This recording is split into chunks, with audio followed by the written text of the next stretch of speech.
I guess most of my crafting these days is making gifts for other people, but I like it and I'm glad that other people like my work. So I am painting this with joy even though I am not a good painter. First thing I thought when I saw these three colors was a galaxy or a night sky with nebula. I've painted this before and I think that my friend will like the result. First I taped paper to my desk. This will give me nice clear borders. Next I've painted whole paper with water because it is wet on wet technique. Then I added splashes of those three colors across paper and sprinkled it with salt. Salt was not necessary at this point, but I did it anyways. Next I started to paint the sky, so I need a really dark border around my nebula, but not black. This is really dark blue. I have very well pigmented watercolors, so I will be able to get real dark sky. Before letting it dry, I am using water to blend colors together. I want sky and nebula to be like one surface, so I am adding water and more nebula colors to get nice blend. I don't want any edges to be visible. And I'm doing this one more time to get more vibrant colors, because watercolors are much lighter when they dry.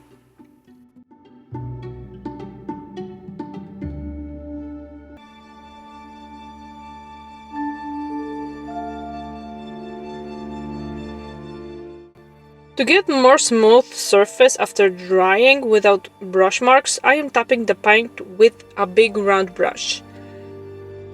I know that at this point it looks like crap, like my 2-year-old daughter's painting, but watercolors are the craft that teaches me to always trust the process.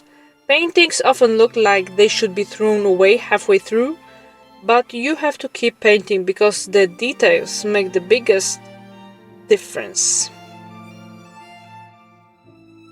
After everything dries, I used white gouache and a brush with stiff fibers to spray it all. I want the biggest amount of stars together in the nebula area.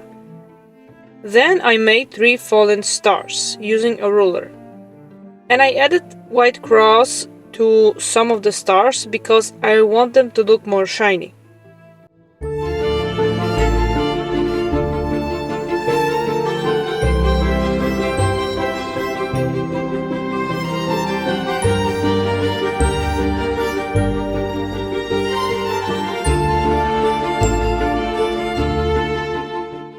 Most of my paintings have some kind of simple creatures. They look like shadows with glowy eyes, and I want to add one here as well. I am painting with black, but I want to blend its body with the background, so it would look like the forest spirit from Princess Mononoke, if you know what I mean, like semi-transparent spirit. And now it's time to add dark forest in the foreground. I've started with black tree, but then I remembered that I should make less visible layer of trees that are a bit further away.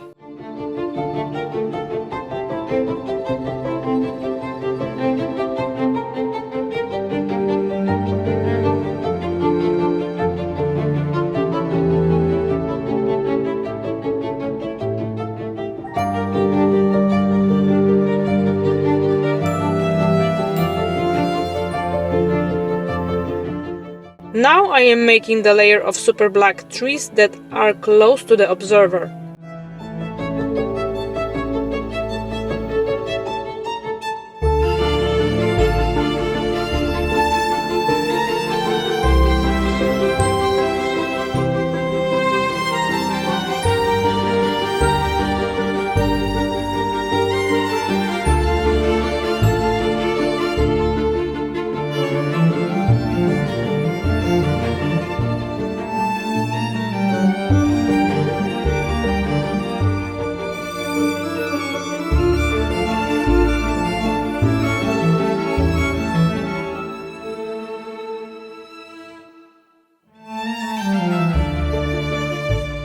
As a last touch, I made some details with diluted white paint to show that the illuminated sky gives some glow to the trees and the spirit. And that's it, we can go look at the final result. Thanks for watching and see you next time, bye!